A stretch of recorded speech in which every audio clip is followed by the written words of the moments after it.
I'm Brighton. I'm Kai. I'm Aditya. We're the Abode team. Okay, so let's go over the framework first. We have run Next.js and we use Drizzle ORM over Postgres on AWS Aurora Serverless v2. Anything we display is rendered with React Server components over a type service layer, and anything that changes backend stuff, we use server actions and we Zod validate and role check those. Authentication is using AWS Cognito, driven directly via SDK rather than a hosted page. Users such as handyman and tenants use a single-use code given by the owner to be assigned to appropriate occupancies.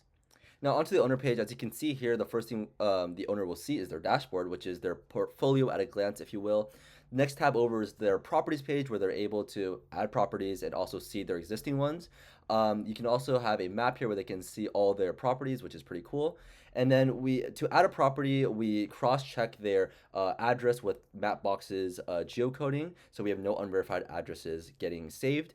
We also persist Mapbox's address and latitude and longitude on the row with units as child records carrying rents, status, and other information.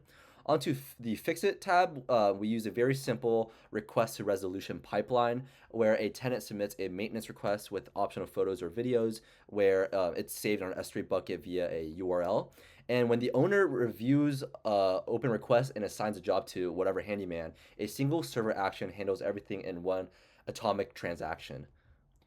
For all notifications, we use a notifications table. We have the recipient ID, type, entity reference, and read status in that table. And we use AWS App Runner to hold a listen connection to Postgres. And that way we can catch any database changes and send out those changes via SSE to all the connected clients. For messages, we use a very similar system with this listen, notify, and SSE pipeline. And that's essentially so they can receive messages instantly. Now, in the account page, it's very similar for the tenant, owner, and maintenance worker. They have all their information all at once, including the display option to change the text size. This is especially important for small businesses because small businesses in real estate are primarily in Section 8, and a lot of Section 8 tenants are hard of seeing or very old. Moving on to the tenant page, our home page, it just has a UI where the tenant can see what they need at a glance. Request page is the same architecture as the owner's Fix-It page, but just from the other end. Dues are how payments are processed and recorded, where there's invoices, and all the payments are going through Stripe.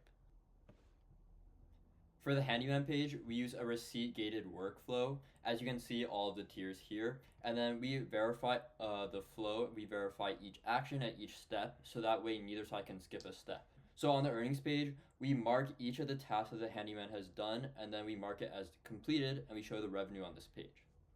Our database is built on a relational transactional design, so information only exists where it needs to be rather than being duplicated throughout the system. This ensures that we have a scalable system that is prepared for the future. Thank you. Thank you.